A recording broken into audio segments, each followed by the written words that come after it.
Hello and welcome to the Gooners podcast. The more I watch that, the more I hate it.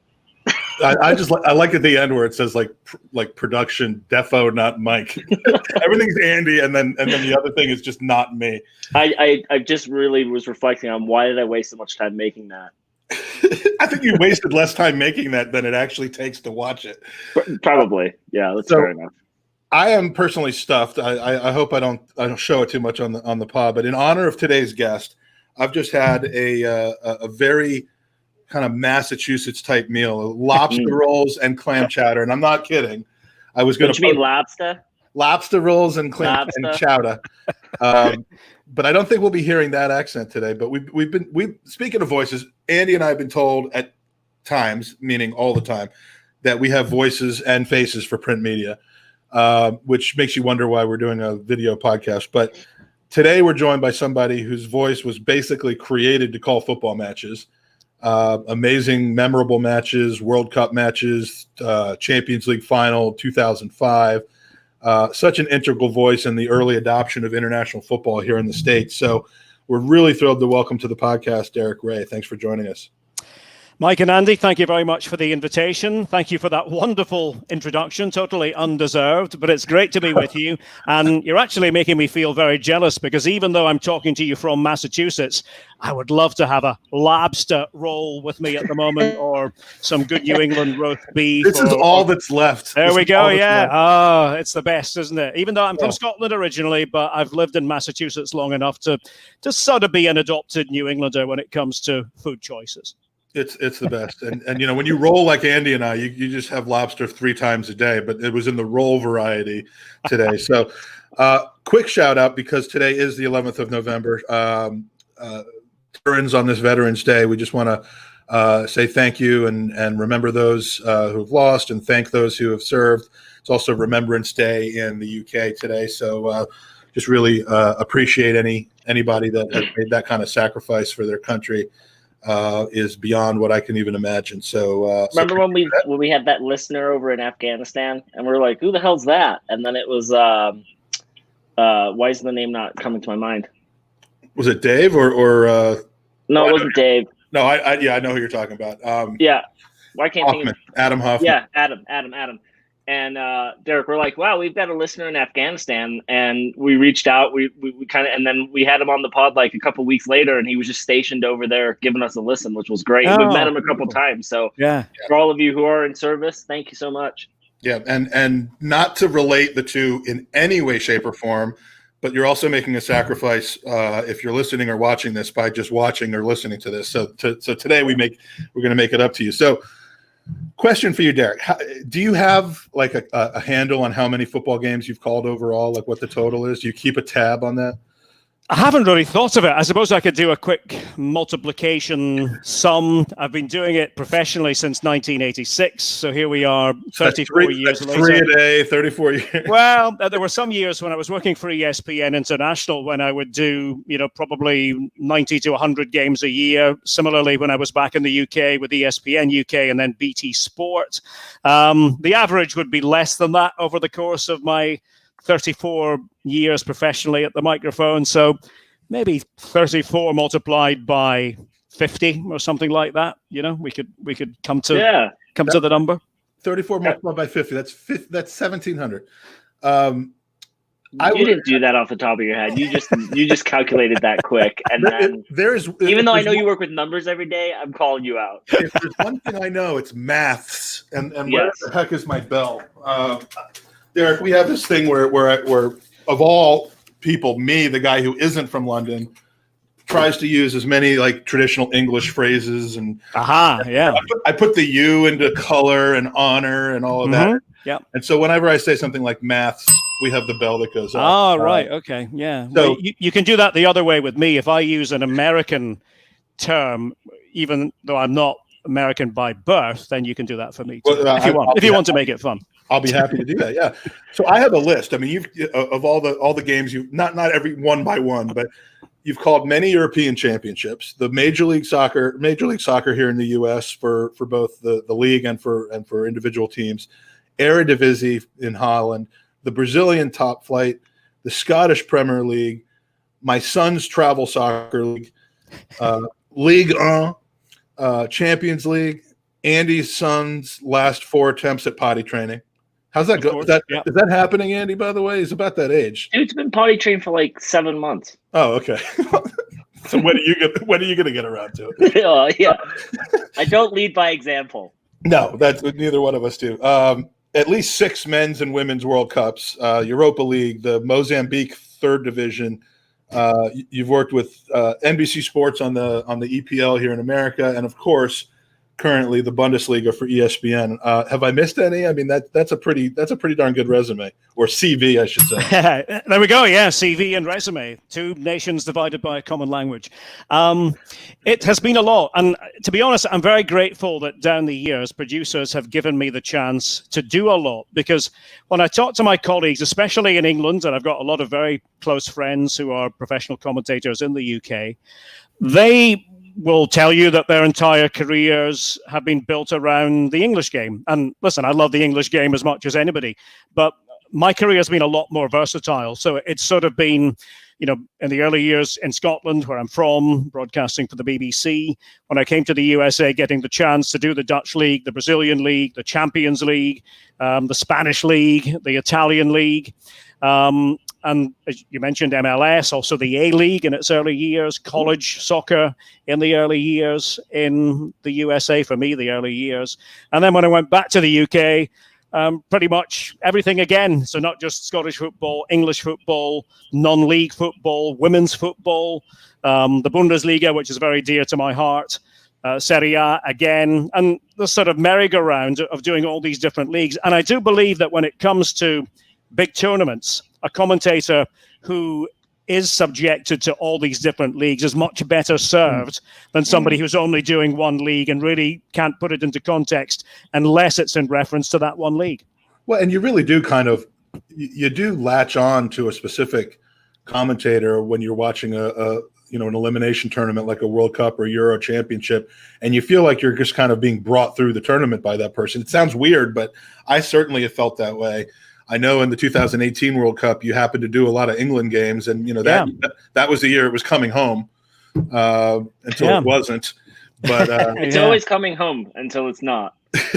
well, that was a funny experience, because the interesting thing is all my other World Cups, when I've been working for ESPN, I've normally been part of a team with a number of Englishmen, and of course I'm British, but I'm not English. I'm Scottish, and normally there's a sort of a bit of competition amongst the commentators to do the England games, and I'd never been in the running to do them as the non-Englishman in the group. But with Fox this time, as the one British person on the team or of the lead commentators, I got most of the England games, and I must say it was a real joy. I really enjoyed being able to put words to those England games, and I think it is slightly easier as a non-English person. Maybe, as a Scot, I was able to look on it differently, and people would say, well, Scots don't want England to do well. But as commentators, we don't think that way. We just think about the game in front of us. And obviously at that time, I was doing quite a lot for NBC on the Premier League, and really enjoy being able to put my heart and soul into the England games, but not being so close to it that it was my team that, they had to do well because that's where I'm from. But I thought I could bring an honest perspective to it. And you just feel stereotyped, like oh, we'll just have to, like I always get called on to do all the Israel games. Yeah. And it's just, I'm like, it's kind of transparent what you're doing, but no, I think in this case they made a pretty good decision. No, it was a surprise, really, because I didn't, you don't go lobbying for games as a commentator. You get what producers decide you're going to be given. And I was with Ali Wagner for all those games. And, she's a bit of an Anglophile as well. And, we really, she doesn't have a bell, though. I've heard that she does not have a bell, and she's got to get with it. You can only be so much of an Anglophile if you don't have a bell. Fair comment. And we'll get to this a little later, but you've also called every single one of my son's 743 FIFA games in the month since the game came out. So we'll get to that. Yeah. So looking at your illustrious career, most recently you've talked to or you were interviewed by one of our good friends, Tom Canton, at the 101greatgoals.com. Yes. And in the immortal words of Mr. Canton, I would like to ask, what was that like? he asked much more insightful questions to you than he normally asks us to ask to people. So. No, he was great. He had his interview plan ready, and he wanted to talk about various different things from the Bundesliga and why it is so dynamic, why it's becoming more and more popular to the FIFA game. And we had a lovely chat. Yeah, all kidding aside, we love Tom. It was a great interview, very interesting. Go on 101greatgoals.com and check out the interview and his other work. He is at just shy of 26 years old, the most up-and-coming young journalist in the world today. I'm a little bit biased. He's 25, but he prepares and he works like he's 47, whereas I'm 47 and I'm going on like 15. So we were talking about this before the podcast, but you moved from Great Britain, Scotland specifically, to America in the early to mid 90s, about 3 years earlier than this guy did, Andy. Mm-hmm. And did you ever worry that you would lose your accent completely like this guy did? Well, I think that's something that you think about.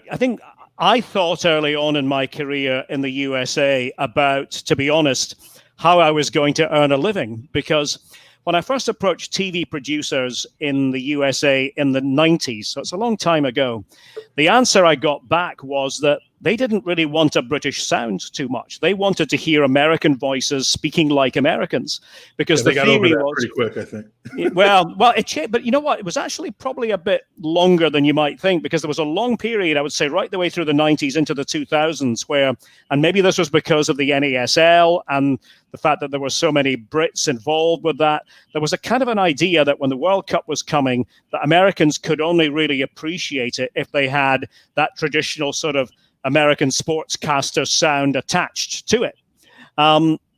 So I was in a bit of a quandary at that time.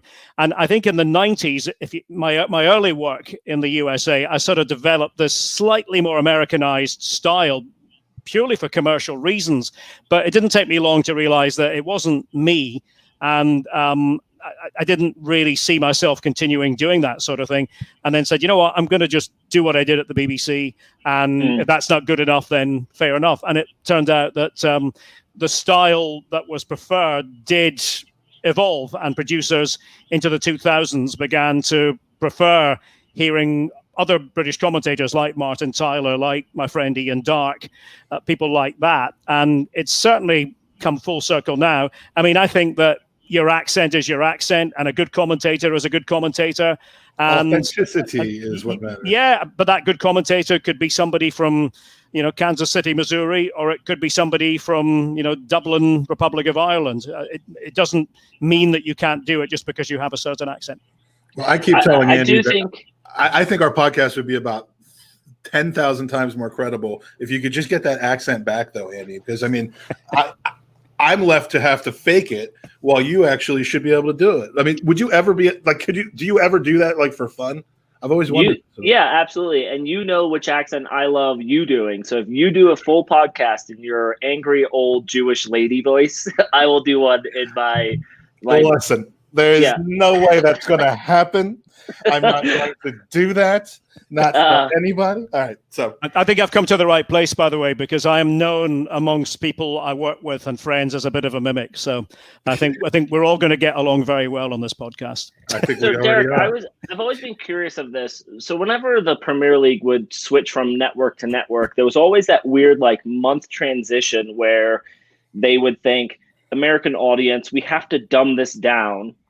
Until NBC came in and they went, nope, we're just going to bring in a bunch of professionals who know the sport, and we're going to talk to the Americans as if they've been watching it for 10 years, 20 years plus, and we don't need to dumb it down. Do you guys get a say in that as you're coming into a network to say, here's how I think the audience, or are you told, hey, from producers, this is what you're going to say, or is it just kind of, hey, Derek, go do your thing? It's much more nowadays, go out and do your thing. I would say that 20 years ago, it wasn't. 20 years ago, producers were much more conscious of how you phrase things. And as I said, it tended to defer much more to the traditional American sports fan. I think that producers obviously are always looking at demographics. They're looking at who is watching and who is not. And I think a big turning point was the 2006 World Cup on ESPN. Now, I wasn't part of that. World Cup as a commentator. Even though I was with ESPN at the time, I did that World Cup for ESPN International as a reporter. And the team that had been assembled for that World Cup was pretty much top to bottom an American team. And it was after that World Cup that I think ESPN, to its credit, realized that this wasn't really the way to go on the biggest international sporting event that there is. And so if you remember 2008 on the Euros, that's when things really changed. And the voices that you heard were predominantly European voices. I was one of them as a commentator on a European tournament. Same for 2010 World Cup, 2012 Euros, 2014 World Cup. Think about who was covering that on ESPN at the time. So there was a big sea change. And I think, ESPN would tell you that they learned, from their experience of especially 2006. Now, NBC came in and they had the benefit of having seen, I think, how ESPN had done the World Cup and international tournaments. They realized that the Premier League was going to be very important to their output. And the research that they did undoubtedly told them that, to come back to that word that you guys used earlier, authenticity was really important. So they went out and they hired a very good team of people who were the perfect fit for NBC. And, it was not completely English, but it was predominantly an English crew for an English league. And I always sort of say the same thing in reverse, and you can relate to this as well. If I'm watching the NFL in England or in Germany, I would probably, on balance, rather hear American voices covering an American sport. People who really are steeped in that sport. It's not to say there's not room for a voice or two, somebody else who comes at it from a different perspective.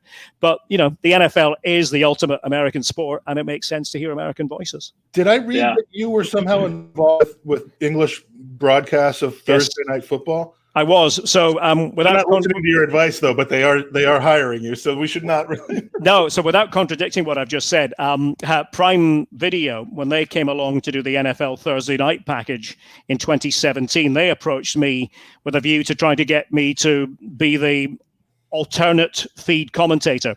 So they wanted to have a feed in addition to their American feed. They wanted to have a feed with a British voice, really covering the game, not as though it were the Champions League, although it was put to me, what we want is your Champions League sound on the NFL.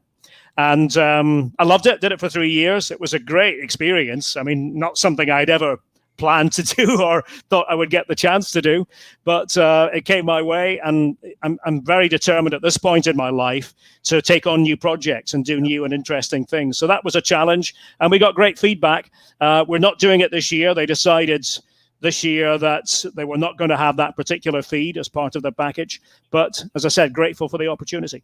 And I think the cautionary tale on the flip side, and this is, I mean, I don't want to dwell on the whole language and accent situation, but the exact cautionary tale is what Fox did by trying to turn the Champions League into the NFL. As much as I love Gus Johnson as a commentator, I love him in basketball, I love him in American football. Yeah, it did. He should stay there. He should have stayed there. It did not work with Champions League. Well, I think they pulled the plug pretty quickly on that. Well, I think the reason why with our NFL package, people said, well, why did you not seem to get the criticism that you might expect as a Scottish person broadcasting the NFL? I think the difference was that we were not the feed of record. We were a feed that you could choose to have. So the people who were listening to us presumably decided they liked that feed, but we weren't being exposed to everybody. So that, you had a choice in the matter. And I do think that might be the future of broadcasting, that you can pick a commentary feed that you like yourself. And I know Prime Video are going down that road. And I think we'll see that more and more with other broadcasters. It could be that you want to hear, Andy and I. It could be, or it could be, team specific. Of course, you guys can do the Arsenal feed. You can get, the guys who do the Manchester United equivalent podcast to do the United feed and so on. You'd have to pay people to listen to that feed. It would be like a subscription, but yeah, we'd have to pay them. So, Derek, I've always been curious about this too. And sorry, Mike, I'm going off our agenda here, but you've covered such an array of leagues, and then you jump in for these like World Cups.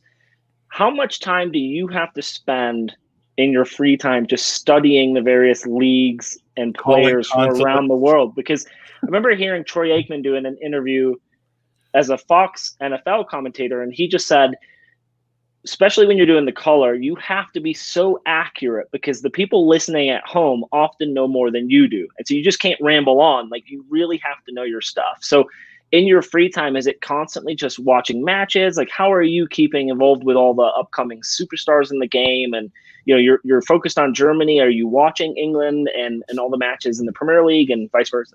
There's a lot of watching. You're right. My focus is now mostly on Germany because of my weekly commitments. And so the football from other leagues is often later in the day, or it might even be later in the week. It might be catching up with highlights on a Monday or a Tuesday. But I'm lucky that way because I'm freelance. I don't have a 5-day-a-week job where I have to be somewhere. I make my own schedule, and I bounce around different broadcasters, and so I can decide, I'm going to take the next 3 days just to watch some games that I haven't watched for a while. I think it gets particularly intense in a World Cup or Euros year, and so that'll be the case for me ahead of the Euros, assuming we have a Euros. I think we probably will, maybe not on the same basis as we're accustomed to, but really once the schedule comes out for that. And I still don't know exactly what games I'll be doing. We don't even know all the teams who'll be in there at present. We're going to know a bit more about that in the days ahead. But it's really a matter of 3 days and watching and making notes and calling people and contacts in other countries, and really getting this to the stage where before that tournament, you know everything that you need to know about those teams. What I don't do so much is waste my time on teams that I'm not going to be covering. Right.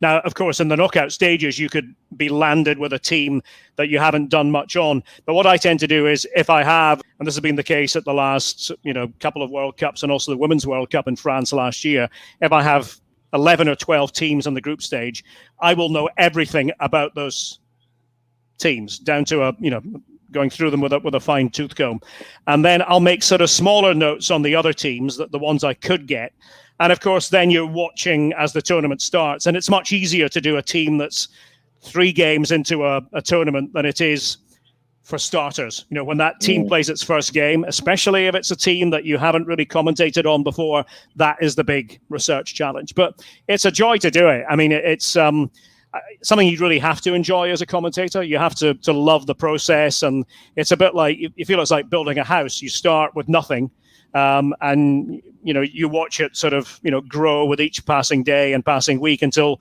you have your full dossier done in time for the tournament. You have everything written down, and it's a matter of then committing it to memory and using it judiciously. Well, and it comes off in the presentation, which is why you keep getting this work, I'm sure. That's kind. Thank you. I've been enjoying your Twitter feed recently, but just long term, and it's a perfect mix for anyone out there that doesn't follow Derek for some reason. It's football. It's a lot of insight into the life of an immigrant in the U.S. from Scotland. You draw in your political past and education into your clear fascination and love for I don't know, love is the best word lately, but your intrigue on the U.S. political process. Yeah, I think we're going to keep that there for this particular show. But let's just say that I was a German politics and international relations student. So that's the background to that. That's why I do find it very fascinating. I'm a bit of a political anorak. Yeah, and it shows. I mean, it's fascinating, and obviously Twitter has its benefits, its detriments, but you seem to really get a joy out of interacting and sharing your thoughts. Now, are you aware that you have 49,954 followers on Twitter? I didn't know down to that number. I didn't know it was 954. I knew it was somewhere close to 50,000, but I haven't seen the post yet. Like, hey guys, can I please get a retweet? I'm only 46 followers away. I mean, you see those sometimes in the. Yeah. No, I'm not the kind of person usually to do that. I think we'll just let it happen organically, or not, as the case may be. Well, if anybody listening or watching this podcast happens to not follow Derek already, open 4 Twitter accounts and follow him, and then he'll be at 50,000 by the end of the show. Thank you, Mike. Speaking of those who are watching and or listening, Matt D'Souza, Carrie McCollum, Texas Gooner, Emery's in here, David Ziegler with a question already. which we will certainly have to highlight and ask. We've got Bobby Chakrabarty, our listeners from over in England are coming in strong. Kay Dabbs, Carrie McCollum is in here. Russ was or is in here, as was Super Kevin Campbell. Super Kevin, who's always good to see in our chat. And we have Ian Young. Check. Ian's in here, and check out Ian's show from Monday. Second and third best hosts on this channel. Yep. Ian, the new host of our Monday night review show and occasionally our Friday night preview show. Hi, Ian. Is making us look, pretty shabby by his noose. We call it a nouse or nouse. Nouse cast because it's the opposite of what this is. Definitely nouse. Anyway, you are most currently visible now on the Bundesliga coverage, and I watch Saturday morning's game, Bayern Munich and Borussia Dortmund, which is called Der Klassiker, for obvious reasons. A couple of questions. First of all, why does the promotion for that game not include Falco? I mean, don't make me sing it. If I sing it, we're going to get a copyright strike from YouTube because it's going to sound exactly like the original. But Der Kommissar, Der Klassiker, I mean, it's just maybe it's too obvious for them to use. But I might have to pass it along to my bosses at the DFL. Put that into the suggestion box, and I'll forego any royalties that might have otherwise been. On the serious note, though. Is it just me, or is the Bundesliga right now everything that's right with football, while the Premier League may be leaning in the direction of kind of, being like a bloated, corrupt, and too popular for its own good league, and the Bundesliga kind of has a little bit more awareness and touch with what there should be? I mean, at what point does the Bundesliga take the mantle as being the world's favorite league? It certainly seems we're headed that way. I don't know. I mean, it's interesting. Even as somebody who lives and loves the Bundesliga, I think the one thing that it has going against it is, frankly, the language barrier. And I think it's the one thing that the Premier League is always going to win on, is the fact that it's a language in England and it's a language in English, and culturally it feels closer to more people around the world than the Bundesliga is going to. Now, I do agree with what you say. I think if you look at what the Bundesliga does well, it paints a picture of closeness to community, to grassroots, to fans, a lack of what Roy Keane all those years ago referred to as the prawn sandwich brigade. It is not very corporate, the Bundesliga, in comparison with the Premier League. And I think there are just certain fans for whom that is a big appeal, and they get to the stage where they do see what you've mentioned with regard to the Premier League, that it does appear to be a bit bloated and a little bit, too rich for its own good, and all those things. I think you can be fans of both. I think that works. I think you can appreciate both for what they are. I can tell you this, as somebody who's in Germany a lot, or certainly was in Germany a lot before the pandemic, the fans there pay great attention to the Premier League. I mean, that they watch it a lot. They're interested in it a lot. Obviously, Jurgen Klopp. They want to see where all their best players have gone. But that's starting to go the opposite direction. Yeah, that's right. But I think that there are also fans, and I talk to a lot of English fans who do this now, who go to Germany every other week. Who have a German team now, who sort of got a bit tired of the English scene, realize that they could get a cheap flight for $25, $30, that kind of thing. And you jump on the plane, you go to Germany for the day, and you come back and you can stand and watch a game for, $16, $17. And that includes your local train there and back. It's when you sort of add it all together, it's a no-brainer for a lot of people. So it's a bit like what Arsene Wenger said a few years ago about life generally, about football generally. It's like ice cream. It depends what flavor you like. Some people like, chocolate. Some people like strawberry. Some people like rum and raisin. It's all football, and German football speaks to me really because of my languages background and the fact that I latched onto it at a young age as somebody who was a keen German student in our local school, secondary school in Aberdeen in Scotland. But there are other people who've come to it later in life, and as I said, there's nothing wrong with bouncing back and forth between clubs and between leagues. Yeah, and the I've completely forgot what I was going to say. Oh, the different types of ice cream. I mean, in the States, the beautiful thing now is, and I get the sense this is in other parts of the world as well, we have the Golden Corral buffet of ice cream beyond what you could possibly expect. I mean, we have South American leagues, Germany, Eredivisie. I mean, it's all on, and it's all on at the same time, and all you need is the right packages to be able to watch it. But we also have it on demand. Like I can't work during the day without noise on in the background, so I'll go to ESPN Plus, throw on a random match from any of the leagues, and just have it on in the background. It's just absolutely. You can't go to sleep how much football we get. Yeah, without the A-League on. And if I could say on that subject, I think American fans sometimes don't realize how lucky they are, because I do hear people complain a lot about, well, this package costs me money and there's more money for that. And yeah, listen, we all accept that. But, Andy in particular can sort of vouch for what I'm going to say. Try being a fan in England. Try being a fan in England and try keeping up with all the football that we're able to keep up with in the USA at that price. You simply won't. I mean, it's imagine watching, having to pay $15 to see that massacre on Saturday. That's right. Yeah. I don't mind paying a monthly fee to get quality games on a good stream without infecting my computer with all sorts of viruses. What I do mind is having to decide whether I want to buy a single game for an absurd price that's half the cost of a game ticket, and then have to evaluate that purchase in the context of how the game turned out. That would make me absolutely miserable. I mean, it sounds like they're going away with that model. I think it's gone now. But Derek, I remember when I moved to the U.S., we were talking about it before we started. I mean, to find football on television was extremely rare, and it was ESPN that led that charge. But man, when my freshman year of college, I moved into the dormitories the day that Arsenal were playing Chelsea in the FA Cup final, 2002, and it was nowhere on television. And so we found an Irish pub in Milwaukee thinking like maybe they would have it. And my dad had to pay the pay-per-view fee for us to watch the match. We were the only two people in the pub. Now, if you go to Milwaukee, there's 7 different pubs that'll open at 5 a.m. for whatever fare you want, right? So what he's trying to say is he started the football revolution in Milwaukee. I did. In America, you're welcome. He's not saying that, but he's also not saying that. I'm not saying it, but we are extremely lucky in this country to get, you can get English second division on the ESPN's. It's absolutely absurd to me. Like, I mean, you sort of TV and you asked the question, what can't you get now in the USA?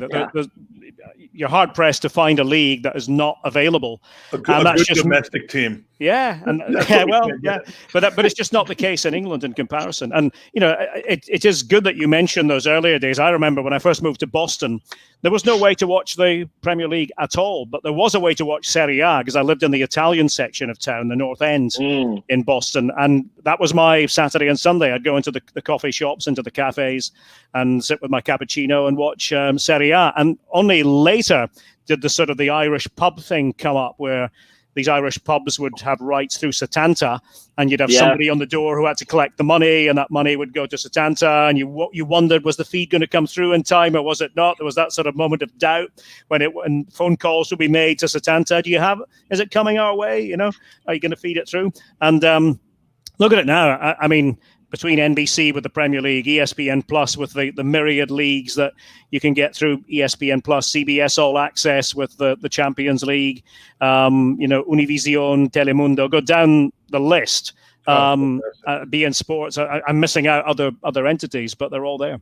People wonder and think it's odd that my Arsenal career span as being a supporter spans 32 years, but there were 15 of them, 1990 to 2005, where I had no opportunity to really keep tabs on the club on a day-to-day basis. So, I missed the Invincibles, I missed the double teams, I missed Wenger's glory years, and really got plugged back in 2005, 2006, around when we were in the Champions League final, when Setanta Sports and Fox Sports World started showing games, and Ian Darke, Steve McManaman. I mean, that was my re-entry into Arsenal, and it happened from there. But you've just described the reason why I kind of lost touch.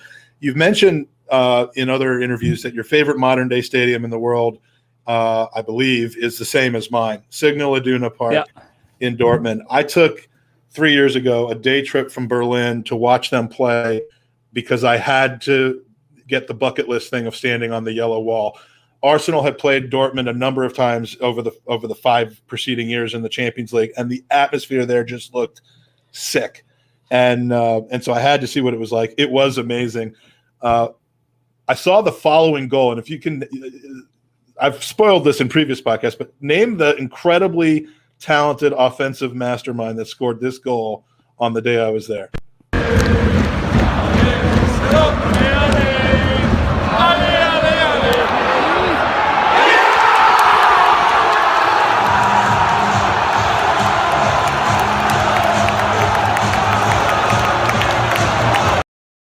I mean, you're thinking that's got to be Lewandowski. It's got to be, it's got to be one of those guys. Do you know who that was? I couldn't make it out on the grainy video, but you can tell me. Well, let's see if this spoils.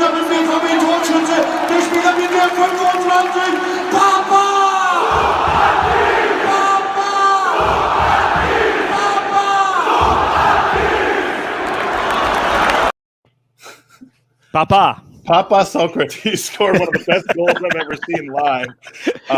And then Papa Snapopoulos does that all the time, as you know. He scores that every week. That was the absolute helix or whatever, the top of the climax of his career. And I showed that not even just to show the goal and the Socrates. Aubameyang also scored in that game, ironically enough. But just the noise and the surrounding. I mean, when you score a goal, it's often loud in the Emirates, but it's often not. Yeah. And, between that and just, I have another clip which I'll save because it's home video, but just the yelling and the loudspeaker and, something about the German language as well that, I mean, it either scares you half to death or it just gets you really, actually, I'm going to play because this is what you experience in the.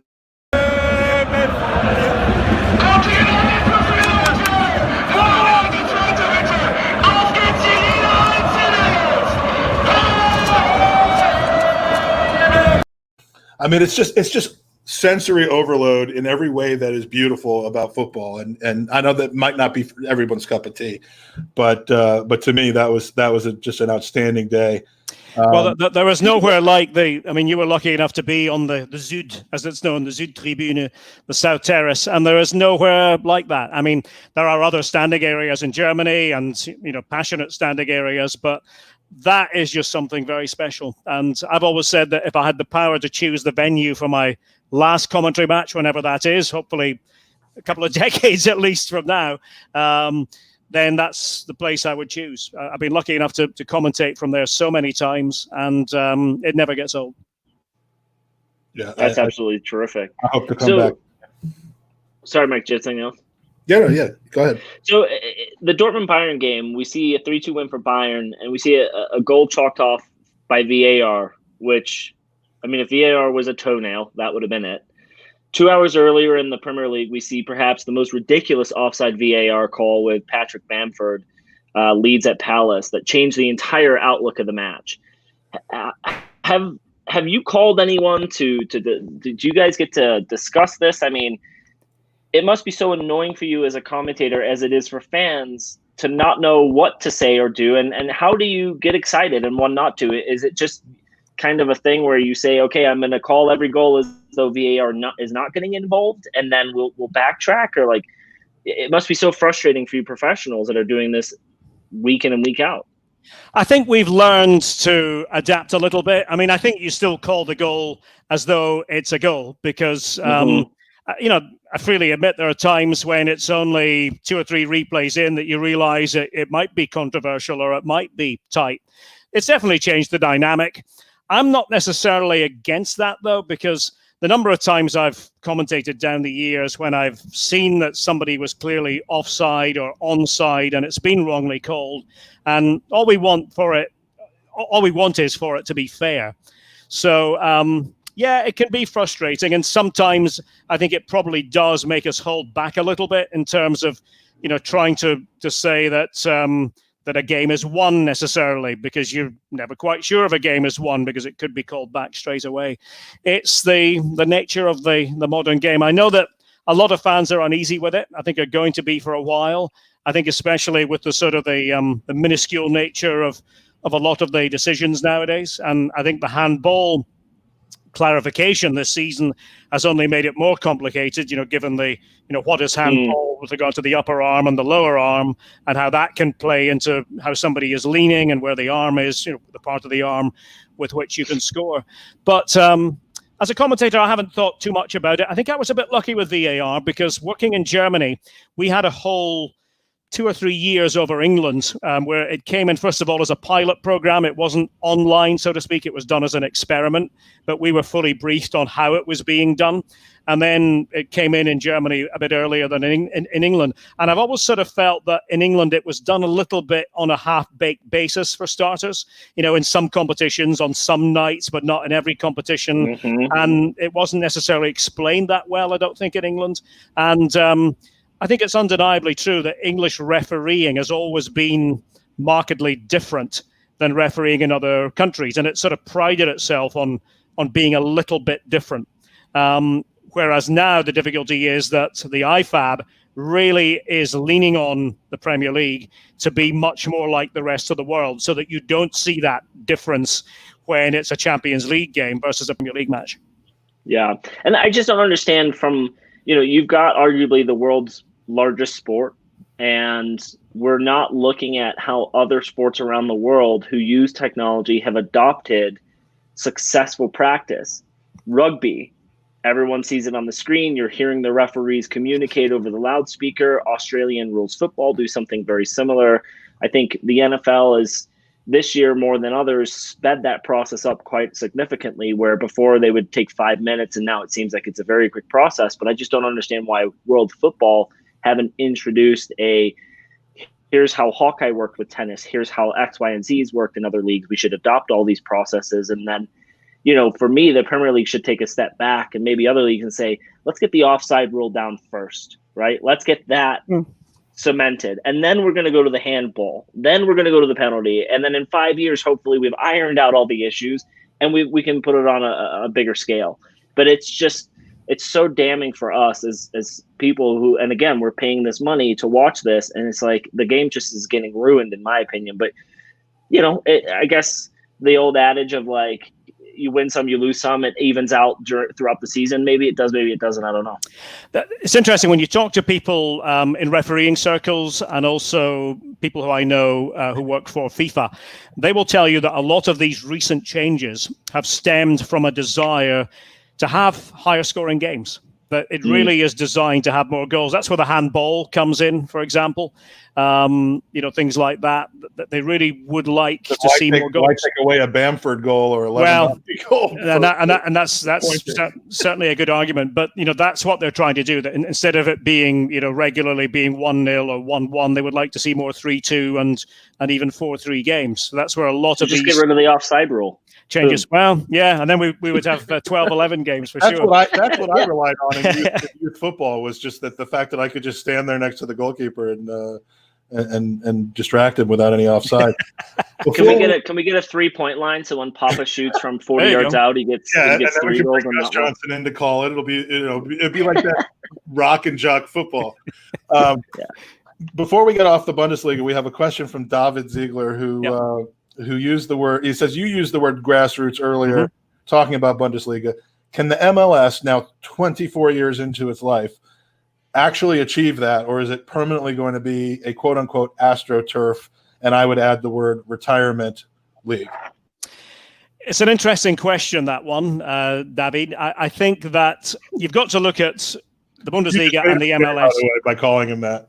Was that? Is he? I thought he was David, or maybe he's David. Well, he's David when he asks good questions. He's David when he's being a jackass. So right now we'll go with David. All right, I'll go for Dave. So Mr. Ziegler, I think with MLS, obviously, it is a league that didn't have a history. It had to be created, and that's an unusual situation where you have top division teams created from nothing. I mean, where else do you have that in the world? Every other league has teams that started, as village teams, as small entity clubs, and worked their way up a certain system. MLS isn't like that. We know why it isn't like that. So I don't think it can ever quite be grassroots and organic in the way that, say, the Bundesliga is. I mean, you take, for example, teams like Darmstadt and Bielefeld, in the Bundesliga. I mean, they are relatively small clubs who occasionally ascend to the top flight, but don't really expect to be there for the long haul. Now, that kind of thought process in MLS simply doesn't exist. I personally think that it would be a lot more compelling if you did have that element of up and down, if you could tell a romantic story about an MLS team. It's the problem I have, and I don't really cover MLS nowadays, but I don't get to tell romantic stories with MLS, because where is the romance? It's essentially a centrally controlled league. I understand why it is. I understand why they do it that way. But I think it's always going to be missing something in terms of what England has, what Germany has, and what all the top leagues in the world have. Yeah, I've tried. I've really tried. My local club, DC United, started off gangbusters in the MLS. Not so much right now, and it's unfortunately hard because there isn't that storytelling. There's not that passion, and the quality in most of the cities. Very few exceptions. It's just not there, and it's unfortunate. After 24 years, I would have hoped for more. The one thing I would say, though, Mike, is, and I think MLS does deserve credit for this, and doesn't really want to give itself credit enough for this, is that it has served as a bridge for young American players. Without it, and I remember what it was like before it, there wouldn't be that bridge. Now, the best players are now going to Europe at a younger age, but it wasn't always the case. And we're still seeing players who are coming through MLS academies. Alphonso Davies is one. And but it doesn't want to talk about itself in those terms. It doesn't want to call itself a developmental league. There's nothing wrong with being a developmental league. 99% of the leagues in the world are exactly that. Yeah. Andy, what kind of league would that be called? I think it's called a Farmers League. No, I think you use a different term. Let's Liga in jest. Let's keep it respectful, Mike. Okay. I echo that. I mean, there's just something off about the MLS, in my opinion, and like, you try and get into the matches, but I think they should market it a lot different, right? And as Derek said, I mean, there's nothing wrong with watch these stars while they're here, embrace this, because, look at the success rate we've had going overseas. I mean, I just think they've got an issue where they want to be a big boy league, and it's just like, own what you got, right? I'll give you the team I cover probably more often than any other in the world, Borussia Dortmund. I'll give you Dortmund as an example of a really good, well-run football club, but ultimately the highest level of developmental club. And they know that because, you have Erling Haaland, you have now Gio Reyna, young American, you have Jadon Sancho, you have these young players who are, with the best will in the world, not going to be there forever. They're going to be there in their developmental years, and my goodness, they're going to become really good professionals because of those years. But nobody shies from that. Nobody pretends otherwise. Right. I think there's also players, because they're not the scouting networks. It's crazy how they do it.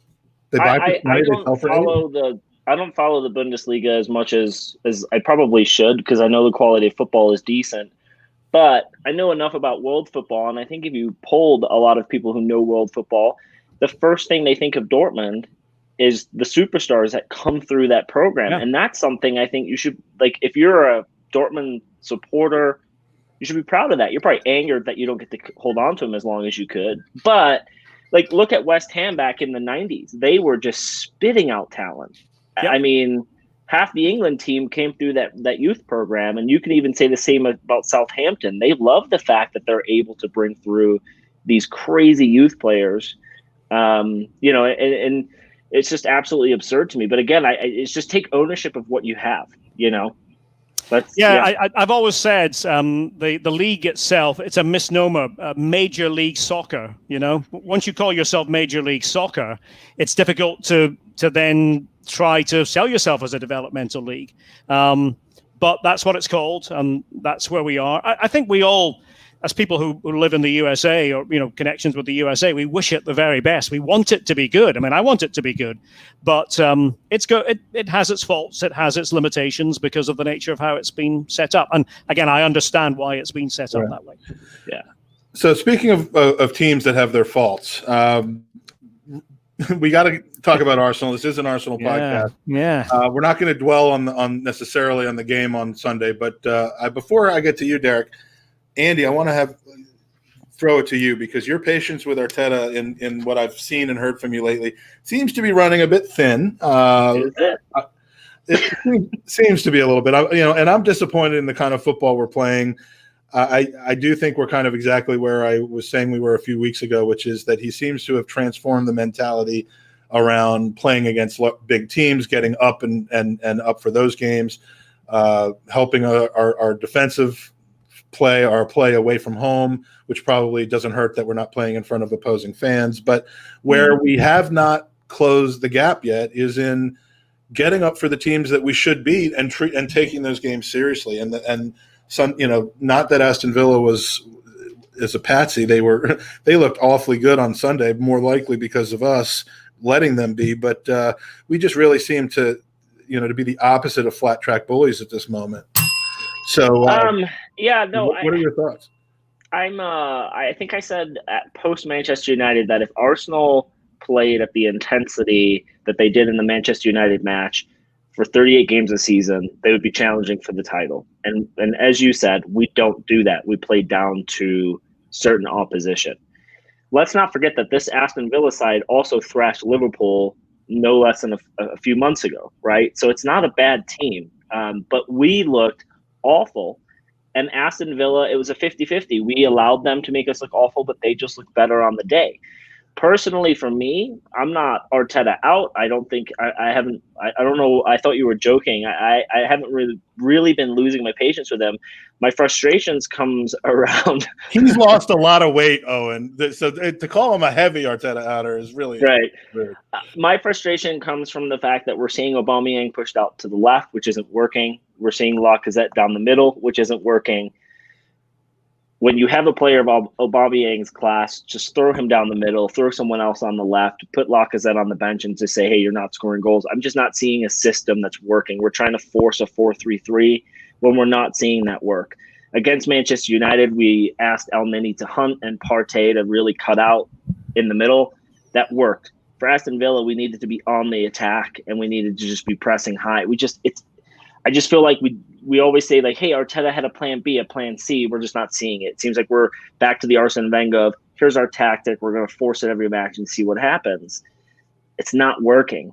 Yeah. It's not working. And you're starting to see some cracks. I mean, Pepe is complaining in the news that, about the playing time he's getting, which interestingly, while we were doing the podcast, I saw Sky Sports put their view, Pepe's comments, that he is disappointed in his lack of playing time.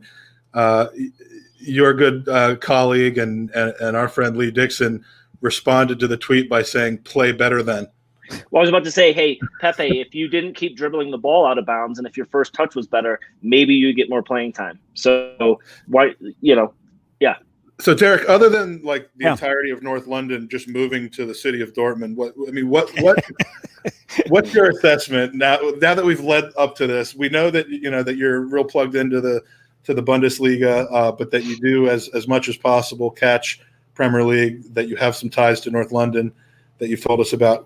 What's going on and what's your assessment of the situation in Arsenal right now? I'm a bit puzzled, to be honest, because I wondered if Arsenal this season under Mikel Arteta would be able to sort of carry on the good stuff that had been done at the end of last season and Community Shield. And it just seems to me it's sort of one step forward, another step back, sometimes a mighty step back.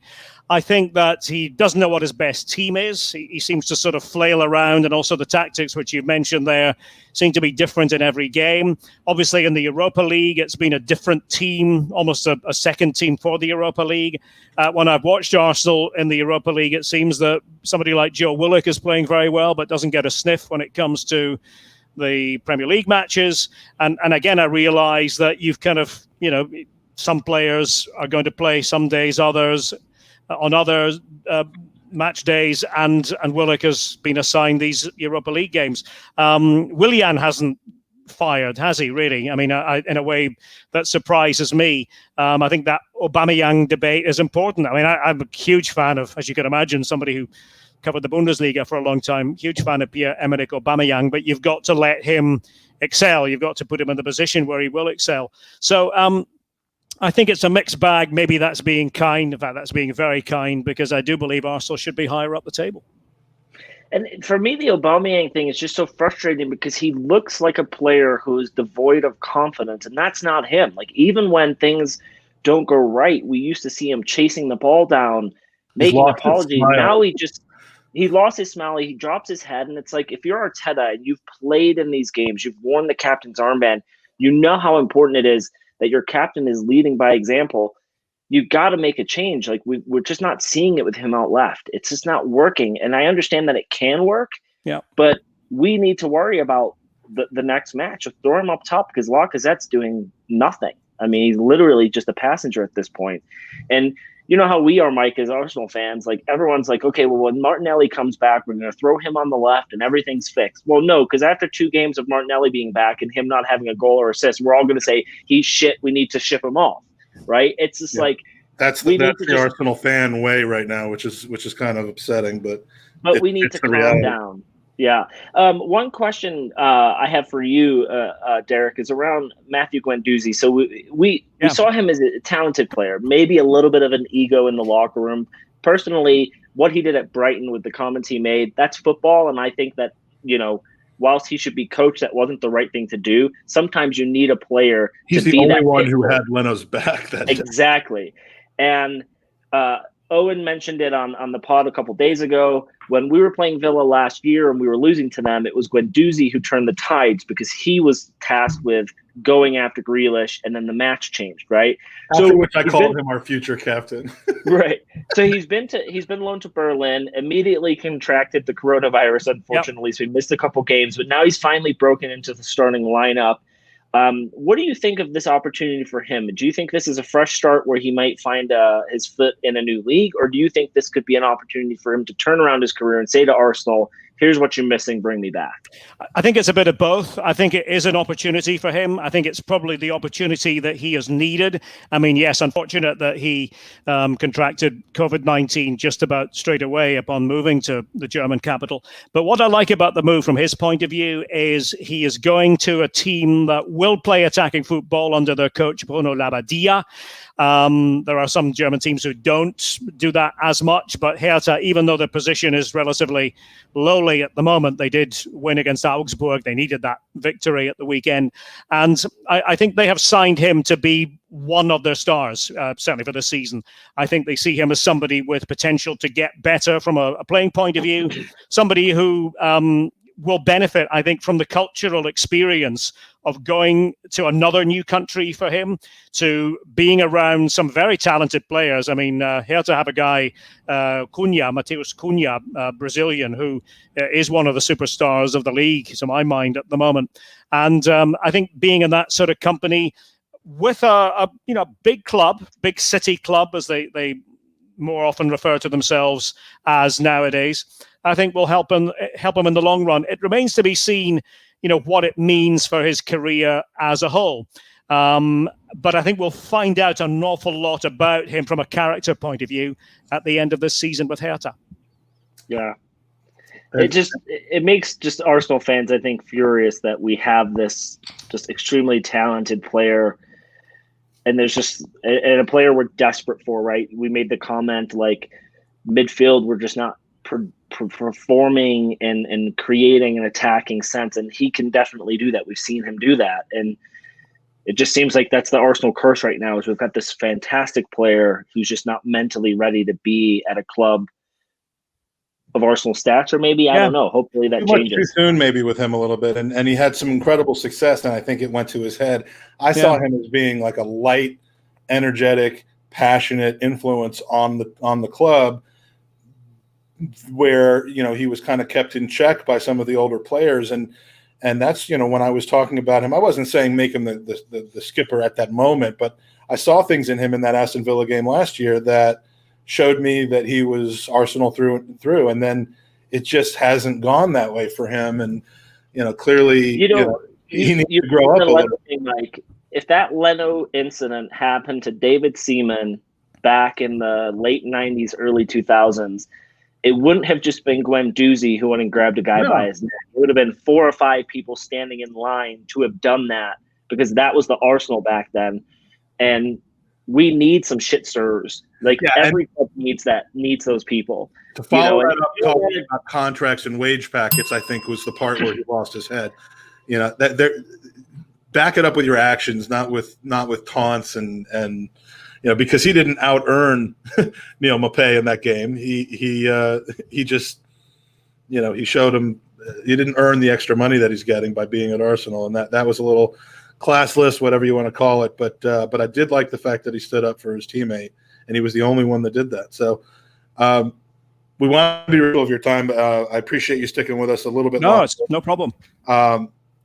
We'll skip over Mesut Ozil because that could be an hour-long conversation as it is. What size cliff, though, should Gooners be jumping off every time we remember that Serge Gnabry played for us and was sold to Bremen on behalf of Bayern Munich for like £5 million? So, I don't mean to relitigate it. We've talked about it a lot on the pod, why he left, what happened at West Brom, Tony Pulis. We've done that a ton, and who'd know? But Transfer Market currently has his market value as being $7.5 billion. Now, it doesn't matter that that's Indian rupees. It's a lot of money. Yep. And it's like 80 million pounds. So I'm thinking we offer Bayern Pepe plus 8 million in cash, and we should have that taken care of. Right? He's the one that got away. There's no doubt about that. I mean, he's a fabulous talent. He's very much at home with Bayern. He is a regular with Bayern.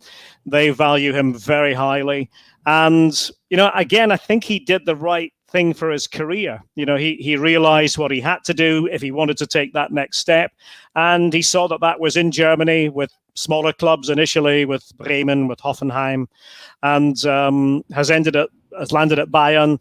And as I said, he's one of the first names you'd put on the team sheet nowadays. So, it's frustrating if you're an Arsenal fan, I could imagine, to think about, what he could be doing wearing Arsenal colours at this point. I mean, you could be a Juventus fan and say, well, why the heck did we, or was it Juve? I'm getting confused now. Juve, Inter, they both sold us amazing players that went on to be, Henry and Bergkamp, and they could. I think they replaced them with better quality than we've replaced Serge Gnabry with. But you also got to look at the league too, right? Like we talked, like the Premier League isn't for every player. We've seen great players come in and stumble. I think, we saw. The big argument was, well, how would Messi do in the Premier League? Like Ronaldo cut his teeth and did just great. Like, so maybe Serge just never would have been the same player in the Premier League, and again, it speaks volumes to the Bundesliga, as well as how well those teams coach their young stars. I think that's a huge point, Andy. I think that you're seeing that with Jadon Sancho. You're seeing it already with young Jude Bellingham at 17, who's now in the England squad. He's only been at Dortmund really a few weeks. But I read a long interview with him that he gave to Kicker magazine just the other week, and seems very mature. But what he has done is, in a short space of time, he has really imbibed the coaching there and viewing it not as something daunting, but as something that actually can liberate him on the pitch. I think it's one thing that the German clubs do very well is coach their players and prepare their players. I'm not saying English clubs don't, but I think that when you go to a good Bundesliga school, you learn a lot. And I'm not well, sure we had friend of the pod to the Premier League, though. I mean, I don't know that we've seen people jump over there, blow up, and then come back and remain blown up. I mean, not recently anyway. Yeah. No. But like we when we had Cole Bassett, on the pod, Colorado Rapids midfielder, he had his trial with Arsenal. He had a trial in Germany, and he said those 2 weeks could not have been any different. He said the 2 weeks in England were could not have been more different. They were the opposite. They could have been more different. He said the 2 weeks he was in England, it was 3 to 4 hours of the most intense training, kind of packaged together, and then you went home and you relaxed. In Germany, you were at the club on a training day for 6 to 8 hours, where it was very slow and methodical and very time sensitive. And And so that's got to be huge for these young kids, right? Where it's not just intense. It's tense. It's slow down and really embrace and enjoy what you're doing, probably a lot more. Yeah, and I think it's more educational. I think that there is a lot of study and reflection and talking about things. I used to always be amazed when I lived in the UK. I used to often be sent to grounds. This was mostly in Scotland, covering Celtic and Rangers. But you would always turn up at around 11:30. The players would come in at 10 o'clock. They'd do their training, and by noon they're on their way home. And you try to grab them for a quick interview on their way to their car, and that is very much a British thing, that you have those couple of hours and then you go home and you're sort of left to your own devices. And yeah, in Germany there's some of that, but I think there's a lot more education. Two quick pronunciation things I want to tell you. First, Mike Hernandez is a longtime friend of ours, has his own podcast. He's appeared on ours on Monday. He says Arteta in a way that I've lovingly given him a hard time for, not because I know it's right. And you pronounced it earlier in this podcast exactly like he says it. So can you give us one more Arteta for Mike? Arteta. Yes. Oh, that's exactly how he does it. So Mike, that one was for you. And then another player that is just salivated over by our friend Tom Canton at 101 Great Goals. He was on the Marco Asensio train for about 5 years. So in other words, from when he was 18 to 23, and now he's on the Soboslai train. But I'm going to defer to you on that to not only give us the name, but to answer David's question about, because there's a lot of rumors going around, and this feels kind of to me like the whole Eden Hazard thing did, where everyone was saying this Lille kid is going to come to Arsenal for 25 million. We dithered, and of course he went to Chelsea for like 40 million, which at the time, is like 90 million now, and we missed out on him. From everything I've heard, which is granted from Tom, this guy's something else. Yeah, absolutely, and very bright prospect. Soboslai, the pronunciation, and he's part of that. What has become a bit of a factory in Germany. They don't like to actually acknowledge the name of that particular factory, so I won't. But you've got it up on your screen there, and that has been a very common move from Salzburg in Austria to Leipzig in Germany. And I think the feeling in Germany is that's probably going to be his next destination. And, we'll see. I mean, that is down to him and his advisors. But, it could be that there is a big appeal on his part when it comes to Arsenal. We shall see. But I think we are talking about somebody who has the potential to be excellent. And I do have to give that factory a lot of credit, because they are certainly controversial. A lot of people don't like the way that they go about their business, because they see it as a marketing construct rather than as a football organization. But they do the football side of things very well, and they bring young players through. They give them a chance. They coach them really well. And, Erling Haaland, who I mentioned earlier, he went from Salzburg to Dortmund as opposed to Leipzig. So it doesn't have to follow that a player like that goes to Leipzig, but many have. It's weird that the Leipzig and the Salzburg players always have so much energy. I wonder why they. Where does that come from? Yeah, it's almost like there's like a drink that they can have. Yeah. Right. So we're in the midst of another international break, the third international break of the last 2 months. I don't know if world football is fully aware that there is a pandemic and something called the coronavirus. So instead of taking these superstars and saying, hey, you're going to already have a truncated season, let's not just give you a short little break. We're going to actually add more international friendlies, pointless friendlies, to your schedule. And I think football at the league level is going to become worse off because these guys are not being given a break. Derek, what are you saying? What are your thoughts on this, absolutely absurd triple season break that we're having to deal with now year after year, but especially this year when we don't know how this virus spreads, and one of these poor guys could touch a surface and then they're out for 2 weeks. I mean, this is just absurd to me. I don't get it. Yeah, I mean, it doesn't sit easily with me either, I have to be honest. I'm sort of in the cautious camp when it comes to a novel virus. And, I think caution should be the watchword. I mean, to give you the background on it, and you know this yourselves, the reason why it's being done this way is that UEFA and FIFA, especially UEFA in this case, really feel that they did the domestic leagues a huge favor by allowing them to extend their leagues, by giving them the whole summer, by doing away with all the national team competitions. But the favor is now being returned by insisting on having even more games during these international periods. I mean, I understand the financial argument that associations have to make money as well, and that money trickles down to all levels of football, grassroots football in the various countries too. There are TV contracts that have to be fulfilled, but my goodness, we are in a once in a lifetime pandemic. It's a difficult one. I certainly agree that having a friendly for no purpose other than to have a look at players is pointless. I don't really know why anybody would have a standalone friendly at the moment. I don't know, from a health argument, why that would even be justifiable.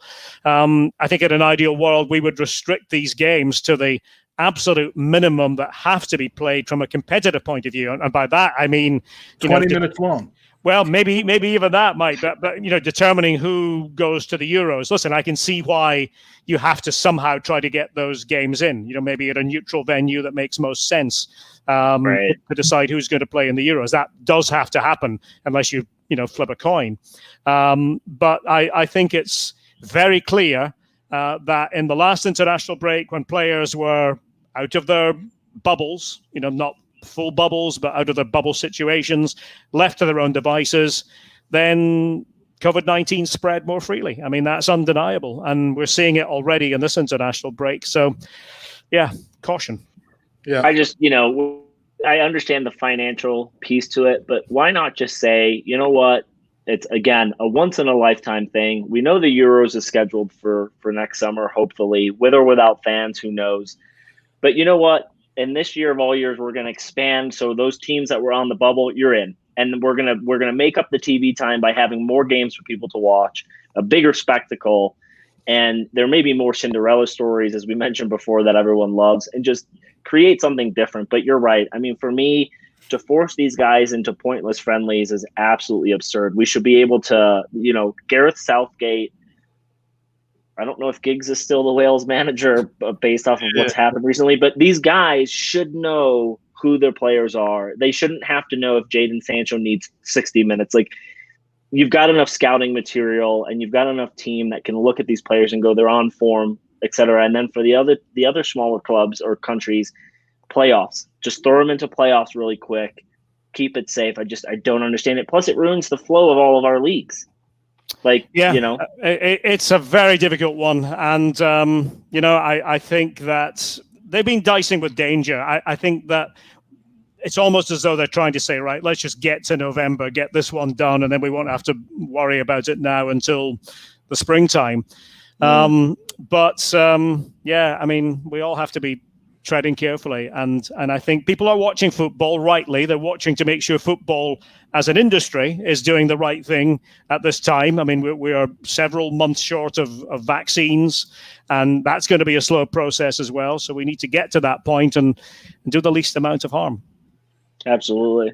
Well, absolutely. I can't wait for this one to be over. I mean, we've already seen one big injury today, and I say all this as I queue up ESPN to put on the, I think Germany's playing the Netherlands or so, and I'm like, all right. And I'll be doing the same. I'll be watching Germany this afternoon as well. So, yeah, I know. So, with the short amount of time we have left, big Arsenal news, a quick trivia question in the Arsenal world, and then we're going to go to a quick FIFA chat, because I can't let you go without talking to you about FIFA. And I don't mean the sporting body entity. I mean the game. Yeah. Here's a trivia question. Andy and Derek, what do the following 7 Arsenal legends have in common? John Lukic, Sol Campbell, Thierry Henry, Mike Feinberg, Jan Lehmann, Matthew Flamini, and Gunnar Soros. What are they have in common? I was going to say they've all taken pictures with Gunnar Soros, because I saw today he's returned. I think you've just gotten it. These are Arsenal legends who left the club for one reason or another and then returned. Oh, okay. Well, in a roundabout way, I got it. But yeah, I saw that news today. Now, we have to thank Mesut Ozil for this. Yeah, that's true, because Mesut Ozil did put his passive-aggressive power play on the club. He single-handedly, in a world where no one should touch, gave resuscitation to a dinosaur, mouth to mouth. What was the possible savings? And now, unless it turns out that Gunnersaurus just came back for like Mustafi's son's birthday party at the Emirates instead of like full time, but like, what was the point? You should know that wouldn't be the case, as we spoke to Mustafi about his 2 daughters. Oh, I thought you said the new child. I didn't realize it was a daughter, but she was a daughter. But so unless it's just a birthday party that he came back for, what was the point of making Gunnersaurus redundant, which is almost silly because that would imply that there were 2 Gunnersauruses and they just wanted to have one. But like, did you know the guy who is Gunnersaurus is being paid like £70,000 a year, which is like, that's absurd to me, right? Now, I get the fact that he does a lot of different. We know that, and so that was on top of his $40,000 a week. I do get he does a lot of events, and there's a series of like he does a lot more than other mascots. But £70,000 for a mascot just seems a tad absurd to me. Nice work if you can get it. £70,000 in the scheme of a multi-100-million-pound club also seems a little bit. Yeah, but Mike, you've got a handful of idiots in Islington. If you gave them a 6-pack, they'll throw that on for free and run around. I mean, that's $70,000 in savings. Derek, you weren't approached for this, were you? I mean, you've done everything else in football. Haven't done that. Still time. You never know. Retirement job. I might be looking for one in a few years. I should know this, but does Dortmund have one like a Gunnersaurus type figure? Do they have? No, they don't have it. Some of the German clubs do, but Borussia Dortmund, the more traditional ones, less so. Wolfsburg have Wulfi the wolf. It tends to be the sort of the more marketing orientated clubs as opposed to the Traditionsvereine, as they call them, the traditional clubs who don't have them so much. And there's a comment from Owen who it scares me a little bit because he actually does have access to the StreamYard. If he wanted to log in and post that, he could, but that's the only way it's happening. I'm not posting that. So we'll come back to Gunnersaurus and let's get to FIFA 21. And again to mention and give a shout out to Tom Canton. You had a great role. He would know FIFA better than just about anybody. He had spent a lot of time playing FIFA up until August when we had a Gooners versus Cancer FIFA tournament that he participated in, rage quit 2 games in, and he deleted the game from his Xbox because. Well, I think we should also share with Derek the level of professionalism of Tom Canton is that when a few years ago we were podcasting live, you asked him a question to which he didn't respond correctly because he was playing FIFA as we were podcasting. Well, he has come a long way since then. I will tell you that. So he's gone from talking about FIFA when I was asking him about something completely different to interviewing one of the primary voices on FIFA. So we've had Alan Smith on the podcast a few times, most recently the beginning of this season, and on our podcast we actually got him to break an exclusive that he wasn't going to be on the new version.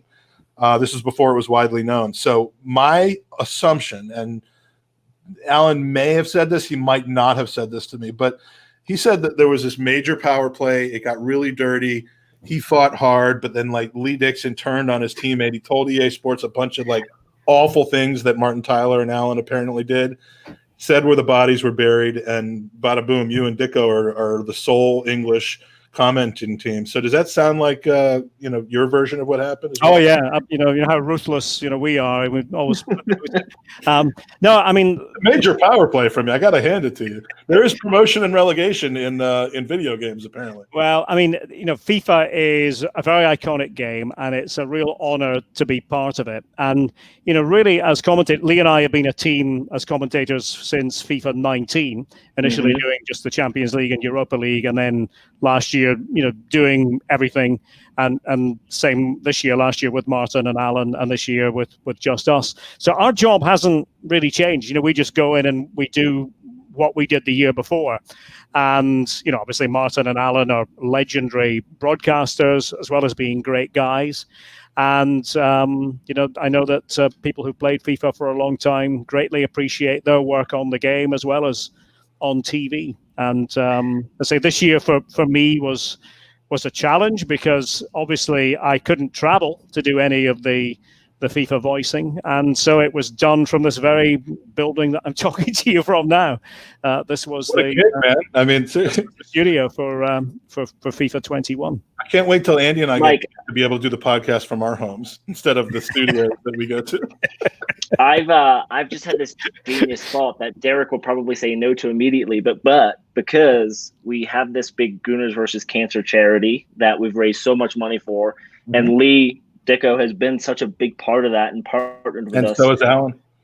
And so is Alan. Maybe we need to loop in Derek now. And when we do our FIFA tournament next year, the final match gets a custom commentary live from the two guys who do it, where they can actually, like, for a 10-minute spell, they're watching the game with us and doing a live commentary. We'll mute everything else. I don't know if there's contracts that we have to work out here, but give us a shout. We'll see what we can do. Yeah, that's the polite way of saying no, but that was a great thing. No, I'm fine. The other option is that Mike and I do it. Yeah, fine. Just drag us in. Well, we've actually had 3 out of the 4 of you that we've just been talking about on the pod within the last 12 months. We just need Martin Tyler, and clearly now he's got a lot of free time on his hands. Not really doing anything else now that he's not calling FIFA games anymore. In England, as you know, he hears it a lot. Yeah, that's tremendous about. Did they give? I'm sorry, I'm a jackass. Did they give Alan and Martin an opportunity? Like, did they say you can stay in the game, but you're going to have to do like the Turkish or the Japanese or the Hebrew version because the English one is already spoken for? I don't think so, but I don't know. Okay. Well, you are a jerk, Mike. I don't know how FIFA works, but it seems to me that it would be annoying if you're Derek and Lee when my son logs on at like 11 p.m. to play a game to have to get up, call it. It's one thing that Alan told us, which he said was one of the weirdest. Like, obviously Alan is very well known by football fans in the 90s and earlier, and what he did for Arsenal specifically. But he was telling us this story about how he was on vacation in like Italy, and this table of young gentlemen in their 20s turned to him and said, "You're Alan Smith." And he had to ask them. He said, like, "Well, how do you know who I am?" Just out of curiosity. And they said FIFA. And so do you get that? I mean, to me, as I said to you, they recognized his voice. Yeah, they recognized his voice. So when I talked to you, I just, before we went on air, I said to you, like, having you here is surreal for me because you were the voice of football for me for a very long time. But are you now getting that recognition with the younger fans specific to just FIFA, or has it not happened yet? No, it definitely has happened. In fact, much to my surprise, I think after the first year, after FIFA 19, I was at one of my local Dunkin' Donuts here in my hometown, and I made my order on the drive-through part of Dunkin' Donuts, and it was an young Italian fellow who was serving me, and I'd made my order, and then we just were chit-chatting, and he said to me, he said, "I know your voice." He said, "Are you a football commentator?" And I said, "Yeah." He said, "You on FIFA?" And I said, "Yeah." He said, "I know. I knew that was you." And I'm thinking, we barely sort of uttered 2 sentences to each other. Now, some might be like, this is what I'm known for, given my I can try to think of like a showbiz movie type of example where someone gets known for doing like an animated movie when they've done 80 Emmy, Oscar award winning things. I kind of picture you as just like taking that as just another cool thing. You talked earlier about being the main voices on the game this year. I'm under no illusions that these things come in cycles with a video game. That I'm not going to be the voice of FIFA forever. And Gus Johnson's taking over next year. nor should I be. Because if you think about it, you want that to be freshened up every so often. That is the life cycle of every other sports video game. So I consider it a huge honor that I've been asked to be part of FIFA 19, FIFA 20, and FIFA 21. I don't take it for granted. I love it. I love working with the production team that I'm fortunate enough to collaborate with on that, with Lee as co-commentator, with my producer, with my sound man, with all the people behind the scenes. But I don't I don't take myself so seriously that I sort of, see it as my, as the definition of myself or anything like that. If somebody ever says, "Oh, we like you on FIFA and we love playing it," then of course that means a lot, just as it does if anybody says that about games on TV. But I'm just an ordinary bloke. I'm not.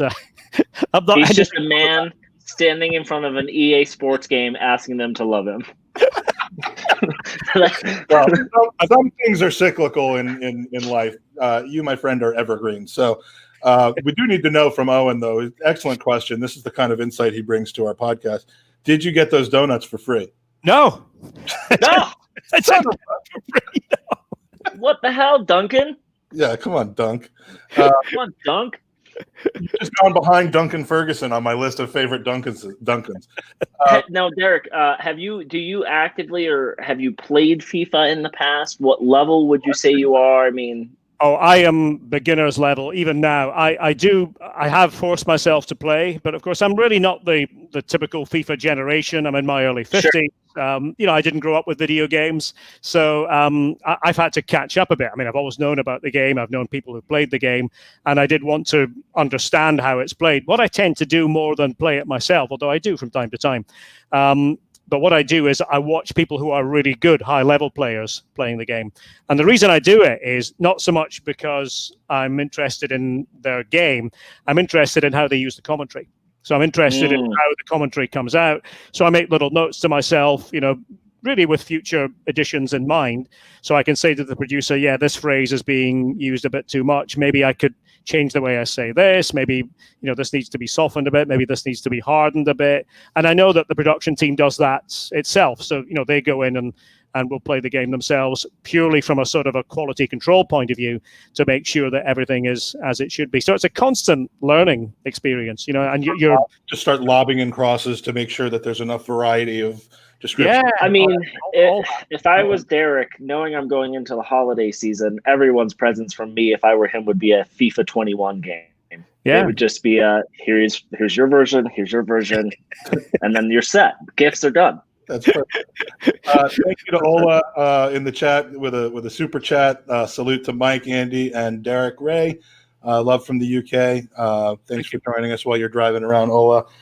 The last thing I want to mention, and I'm way overdue in doing this, and I'm going to put this out on the Twitter.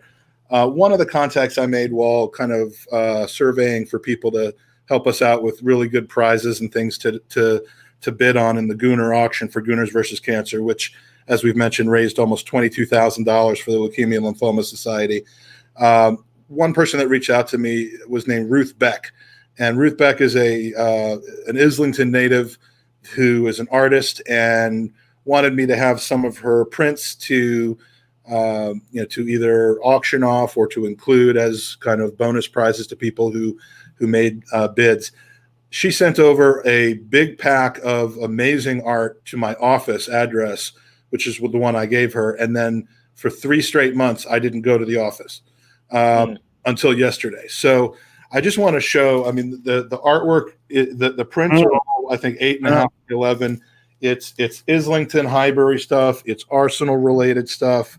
Those are fantastic. It's just great work. And I wanted to, even for the nostalgia, I want that one. The stadium. I mean, and I got a bunch of these, and I'm going to figure out how to, whether we tie it to the podcast or additional donations. I want to make sure that these get to people, and I want to make sure people know how to get to them. So if you go to her website, which is Ruth Beck Art, RuthBeckArt.com, it'll take you to a page where you can visit her Etsy page. That's her main distributor, and she's just got tons of amazing stuff on there, and the prices are insanely reasonable.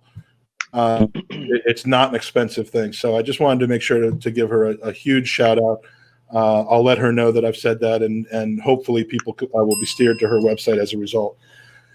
Derek, what can I say? This has been, first of all, a bonus half an hour. I apologize if that interrupted your afternoon here, but it was very meaningful to Andy and I to have just a great conversation with you. You're down to earth. You're magnificent. Love your insight, and this has just been an absolute pleasure. Well, thank you for having me, and it's always great to be on with a couple of Arsenal guys. It's a fabulous club. It's part of the fabric of the sport that we love, and more power to both of you. Well, thank you. Thank you so much. It's truly appreciated. And once again, thank you to the veterans that have for their service and sacrifice. If you reach out to us and tell us about your service, Andy will give you his password to the Patreon account and possibly to other online subscriptions that he has. And that's about it. So if you're listening on iTunes or Spotify or one of our other audio podcasts, check us out on YouTube. Get to see our incredible guests in person. We'll be on again middle of next week with another great guest, which we'll announce on Twitter. And hopefully we'll have very shortly some positive Arsenal outcomes to discuss. So make sure to join Owen on the Nousecast on Mondays and Fridays as well. So thanks again, Derek. Have a great week, and come on, you Gooners.